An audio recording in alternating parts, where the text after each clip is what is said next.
Handloom saris అనగానే గుర్తుకొచ్చేవి Savitri handlooms. ఇప్పుడు జూబ్లీహిల్స్ లో గొప్ప ప్రారంభం.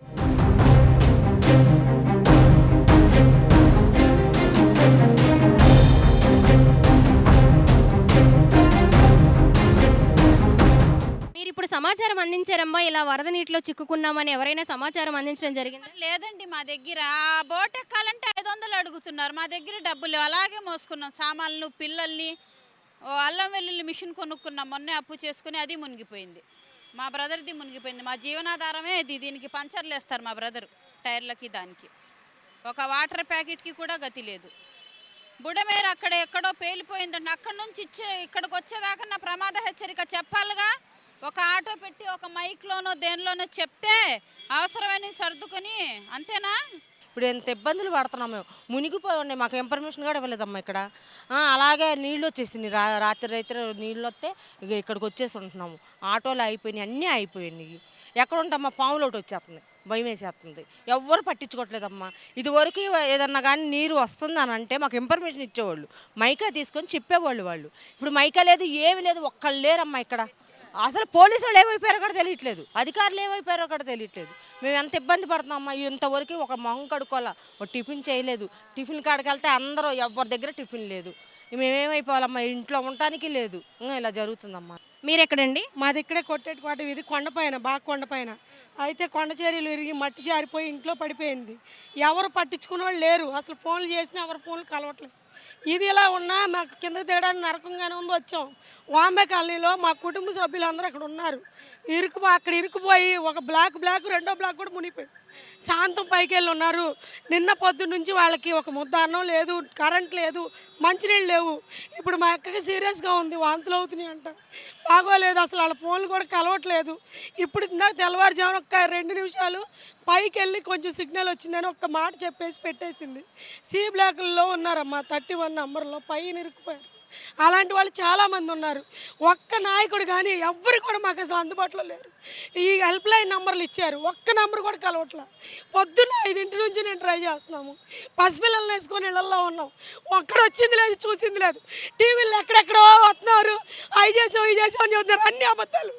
ఒక్క పోలీసుల నంబర్ కూడా కలవట్లేదు ఎవరు. మేము ఉన్నా చచ్చినా పట్టించుకునే వాళ్ళు లేరు. అక్కడ మీ ఫ్యామిలీకి సంబంధించి ఎంతమంది ఉంటారమ్మా? ఒక 20 మంది ఉన్నారమ్మా. మొత్తం అంబేకాలనీలో 20 మంది ఉన్నారు. ఎవరికి దిక్కు లేదు. ఇప్పుడు ఏమయ్యారు ఏంటో కూడా తెలియదు. ఒక్కళ్ళ ఫోన్ నెంబర్ అయితే కలిసింది, వాళ్ళ వరకే తెలిసింది మాకు. ఈ ఫోన్ ఎవరినైనా తీసుకొని వెళ్ళడానికి మాకు ఎవరు తెలియదు. మా మగపిల్లలు ఎవరు ఇంటి దగ్గర లేరు, డ్యూటీల్లో ఉన్నారు. వాళ్ళు లారీలకు వెళ్తారు, నేను ఒక్కదాన్నే ఉన్నాను. మా ఫ్యామిలీ అందరూ అక్కడ ఇరుక్కుపోయి ఉన్నారు. మా ఆయన నేనే ఉన్నాం ఇక్కడ. కొంచెం దయచేసి మీ ద్వారా అయినా ఏదన్నా హెల్ప్ చేయండి అమ్మా. ఎవరి వల్ల అవ్వట్లేదు, దయచేసి మీరన్నా హెల్ప్ చేస్తారని ఇప్పుడు గబగబ కింద దిగి వచ్చాను. ఎప్పటి నుంచి వాటర్ నిలిచిపోయిందండి? ఏమండి, నిన్న రాత్రి తగ్గిందండి. బుడమేరు వాటర్ తగ్గిపోయి బ్యాక్ వెళ్ళిపోయింది, ఒక అడుగు తగ్గింది. మళ్ళీ ఇప్పుడు కృష్ణానది వాటర్ మొత్తం పెరుగుతుంది.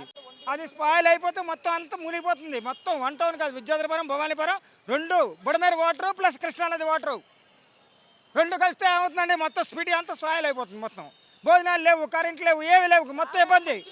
మంచినీళ్ళు లేవు. సుజనా చౌదరి గారు, మీరు వచ్చినప్పుడు నేను అడిగాను, మాకు ఇప్పుడు కష్టం వచ్చింది, మీరు రావాలి. రాత్రి 1 గంటకి మేడం, రాత్రి 1 గంటకి అంత ఇబ్బంది పడాము. పిల్లల్ని వేసుకొని, చంటి పిల్లలు ఉన్నారు మా ఇంట్లో. చంటి పిల్లలు ఊర్లు పంపించి మేము సామాన్లు మొత్తం ఇంట్లో వేసుకున్నాం. కనీసం ఒక అధికారి కానీ, ఒక కార్యకర్త కానీ ఎవరైనా మా దగ్గరికి వచ్చారా, మా ఘోష విన్నారా? మాకేం పట్టలేదు, మా ఇళ్ళలోకి రాలేదు కదా, మాకేం పట్టలేట్లేదు. పొద్దున్నే ఈడు ఫోన్ చేసి ఆడు ఫోన్ చేసి షోయింగ్ 4 ట్రాక్టర్లు వేసుకొచ్చి అలా తిప్పుతున్నారు. ఎన్ని కుటుంబాలు ఉంటాయండి ఇక్కడ? దగ్గర ఒక 300 కుటుంబాలు పైనే ఉంటాయి. ఆ పార్కులో కానీ అక్కడ కానీ ఇప్పుడు దాకా కనీసం ఎవరైనా సరే ఒక వాటర్ ప్యాకెట్ ఇచ్చారా మాకు?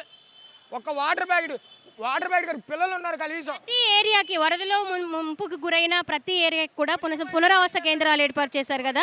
మీ ఏరియాకి పునరావాస కేంద్రాల గురించి ఎవరైనా వచ్చి చెప్పడం జరిగిందా? పోనీ మాకైతే కనబడలా. వాళ్ళకి కనబడితే చూపిమంటే మేము వెళ్తాం అక్కడికి. ఒక నిమిషం, మాకైతే కనపడలా. వాళ్ళు పెట్టింది మాకైతే కనపడలా. వాళ్ళకి కనిపిస్తే మాకు చూపిస్తే మేము వెళ్తాం అక్కడికి. పోనీ అది చూపించడానికైనా వచ్చారా? ఇప్పుడు నీళ్ళు వదిలేటప్పుడు ఒకళ్ళు కాబట్టి ఒకళ్ళైనా ఇంటిమేషన్ ఇవ్వాలి. కుమ్మరిపాలెం సెంటర్లో మనకి రోడ్డు మీద మోటార్ పడవలు అలాగే మోటార్ బైక్లు కనిపిస్తున్నాయి. కేవలం వీటిని సముద్రంలో మాత్రమే, నదుల్లో మాత్రమే ఉపయోగిస్తూ ఉంటారు. మరి వీటి ద్వారా వీళ్ళు ఒడ్డుకి చేర్చుకునే ప్రయత్నం అయితే చేస్తూ ఉన్నారు. ఎంతో మంది, ఎన్నో కుటుంబాలు ఇక్కడ వరద నీటిలో చిక్కుకొని ఉన్నాయి. వాళ్ళందరినీ కూడా ఈ పడవల ద్వారా ఒడ్డుకి చేరుస్తూ ఉన్నారు. మరి అసలు ఎప్పటి నుంచి వాటర్ రోడ్డు మీదకి వచ్చాయి, ఎప్పటి నుంచి వాళ్ళు ఈ వరద నీటిలో చిక్కుకొని ఉన్నారో వాళ్ళనే అడిగి తెలుసుకుందాము. చెప్పండి, ఎప్పటి నుంచి వరద నీటిలో మీరు చిక్కుకున్నారు? పొద్దున్న తెల్లవారుజాము 2 గంటల నుంచి అండి. అర్ధరాత్రి 2 గంటల నుంచి. 2 గంటల నుంచి అండి. మీకు ముందుగా సమాచారం ఏమైనా ఉందా? ఎవరు ఏమి ఇవ్వలేదండి. మన వాళ్ళే చూసుకొని వాటర్ వస్తున్నాయని చెప్పి అందరం చూసుకొని ఇళ్ళకి వచ్చి ఇంట్లో తలుపులు కొట్టాం. 2 నుంచి 4 తలుపులు కొట్టి అందరినీ పంపించామండి. మన వాళ్ళు ఓన్లీ మన కుమ్మపాలెం సెంటర్ కుర్రోళ్ళండి. ఎన్ని కుటుంబాలు ఉంటాయండి? దగ్గర 10,000 పైనే ఉంటాయండి. 10,000 పైనే ఉంటాయి. 10,000 కుటుంబాలు పైనే ఉంటాయండి. చేపల రేవు కానివ్వండి, కుమ్మరిపాలెం కానీ సెంటర్ నుంచి మన పొన్న మీద దాకండి. ఈ బెల్ట్ అంటే ఇప్పుడు దాకా వచ్చి ఒకరు వచ్చింది లేదు, ఒకరు చూసింది లేదు. మంచినీళ్ళకి కూడా ఎగబడుతున్నారు జనాలు, అక్కడ ఇంకా ఉన్నారు. మంచినీళ్ళు కూడా ఎగబడుతున్నారు. తినడానికి తిండి లేక, తాగడానికి నీళ్ళు లేక ఇల్లు మొత్తం ఉలిగిపోయి అప్పటికప్పుడు అండి లేచి తీసుకొచ్చాం బయటికి. లేచి తీసుకొచ్చిన రోజులు ఉన్నాయి ఇప్పుడు. గతంలో ఎప్పుడైనా ఉందండి ప్రధాన రహదారి ఇటు హైదరాబాద్ నుంచి కూడా వెహికల్స్ అంటే వాహనాలన్నీ ఇటే వెళ్ళాలి విజయవాడకి అలాగే చెన్నైకి, మరి ఈ రోడ్డు ఇలా మునిగిపోవడం ఎప్పుడైనా జరిగిందా? గతంలో అంటే అండి మనకు ఒక కట్టు ఉండేది కదా, మనకి ఇక్కడ కట్టు ఉండేది, కర్రకట్ట 2009లో కట్టు ఉండేది. మన బాబు గారు హయాంలో కొట్టేసరికి కట్ట కొట్టడం మూలంగా రోడ్డు మీద వచ్చినాయి డెవలప్మెంట్ కోసం. అది గతంలో 1996లో వచ్చిందండి ఈ వర్షం. మళ్ళీ ఇప్పుడు ఇది రెండోసారి రావటం. ఇది మనకు వరదలు అన్నది ఇది రెండోసారి అండి. ఒడ్డుకి చేరారు, సేఫ్ జోన్లో ఉన్నారంట. కొంతమంది ఉన్నారండి, ఇంకా కొంతమంది బిల్డింగ్ల మీద ఉన్నారండి. ఇంకా కొంతమంది ఉన్నారు, వాళ్ళు ఇంకా రాలేదు. ఇంకా చేర్చాలి, ఇంకా జనాలు రావాలి. పడవలలో ఎవరు లేరు, పోలీసు వాళ్ళు లేరు, ఒక మంచినీళ్ళు ఇచ్చేవాళ్ళు లేరు.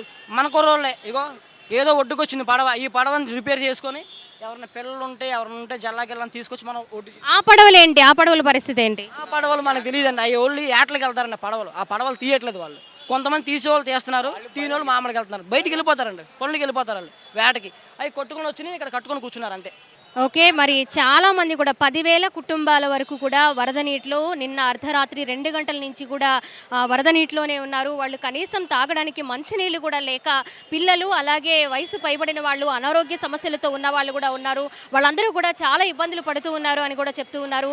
మరి గత 40 ఏళ్ల చరిత్రలో ఎప్పుడూ కూడా ప్రధానమైన రహదారికి ఈ స్థాయిలో వరద నీరు చేరడం అనేది ఎప్పుడూ జరగలేదు అని చెప్తూ ఉన్నారు. ఎవరైనా వచ్చి మమ్మల్ని ఒడ్డుకి చేరుస్తారా, మమ్మల్ని పునరావాస కేంద్రాలకు తీసుకువెళ్తారా అని ఎంతో మంది బిల్డింగుల మీద ఉన్నారు. ఇంకొంతమంది అలాగే వరద నీటిలో చిక్కుకొని ఉన్నవారు కూడా ఉన్నారు. వాళ్ళందరినీ కూడా ఒడ్డుకి చేరుస్తారని చాలా ఆశతో వేగలతో ఎదురు చూస్తూ ఉన్నాము అని చెప్తూ ఉన్నారు. ఎవరైనా వచ్చి మమ్మల్ని పునరావాస కేంద్రాలకి చేర్చాలని, ఇబ్బందుల నుంచి బయటపడేయాలని చాలా మంది కూడా వెయిట్ చేస్తూ ఉన్నారు. మొత్తంగా మనము ఏపీ వ్యాప్తంగా చూస్తున్న కుండపోత వర్షాలకైతే విజయవాడ మొత్తము అతలాకుతలమైందనే చెప్పాలి. పూర్తిగా అంటే లోతట్టు ప్రాంతాలతో పాటు మిగిలిన ప్రాంతాలు కూడా పూర్తిగా జలమయం అవడం అనేది ఇదే మొదటిసారి ఒక రికార్డు బ్రేక్ చేసిందనే చెప్పాలి వరద నీటితో విజయవాడ. సో ప్రధానమైన రహదారులు, హైవేల మీద కూడా వాటర్ నిలిచిపోవడం, వాటిని వాటర్ ట్యాంక్స్ ద్వారా క్లియర్ చేయడం అనేది మొట్టమొదటిగా చూస్తూ ఉన్నాము. అలాగే ఒకవైపు ప్రకాశం బ్యారేజ్కి సంబంధించి పూర్తిగా ప్రకాశం బ్యారేజ్ అలాగే రైల్వే ట్రాక్ కూడా పూర్తిగా వరద నీరు అయితే వచ్చి చేరుకుంది. ఇప్పుడు రెండవ రోజు కూడా కంప్లీట్గా వరద ప్రవాహం పెరగడంతో సీఎం చంద్రబాబు నాయుడు కూడా వాటిని దగ్గరుండి పర్యవేక్షించడం కూడా జరుగుతుంది. మరి నీటి మట్టం, నీటి ఉధృతి పెరిగే అవకాశం ఉండడంతో ప్రజలందరూ కూడా తగిన జాగ్రత్తలు తీసుకోవాలని ఎప్పటికప్పుడు అధికారులు కూడా వాళ్ళకి సందేశాలు జారీ చేయడం జరుగుతుంది. అలాగే రెస్క్యూ టీం కూడా, రెస్క్యూ ఆపరేషన్ కూడా కంటిన్యూ అవుతుంది. ఇక్కడ బోట్ల ద్వారా కొంతవరకు ఇక్కడున్న యూత్ వాళ్ళని ఒడ్డుకి చేర్చినప్పటికీ కూడా ఇంకొంతమంది వరద నీటిలోనే చిక్కుకొని ఉన్నారని ఇక్కడున్న వాసులు అయితే చెప్తూ ఉన్నారు. పరిస్థితి అయితే ఈ విధంగా ఉంది. ఇంకా ఈ వాటర్ తగ్గడానికి 3-4 రోజులు పట్టే అవకాశం ఉండడంతో వాళ్ళందరినీ కూడా పునరావాస కేంద్రాలకి చేరుస్తూ ఉన్నారు. ప్రస్తుత పరిస్థితి అయితే విజయవాడ కుమ్మరిపాలెం సెంటర్లో ఉంది. ఇది కనుక క్రాస్ చేస్తే అటు భవానీపురము అలాగే గొల్లపూడి ఆ ప్రక్కనే ఉన్న 4 స్తంభాల సెంటరు ఇవన్నీ కూడా జలమయమయ్యే అవకాశం ఉండడంతో ముందుగానే వాళ్ళందరినీ కూడా పునరావాస కేంద్రాలకు తరలిస్తున్న పరిస్థితి ప్రస్తుతం కనిపిస్తూ ఉంది. కెమెరా పర్సన్ వినయ్తో స్వాతి, సుమన్ టీవీ, కుమ్మరిపాలెం సెంటర్, విజయవాడ నుంచి.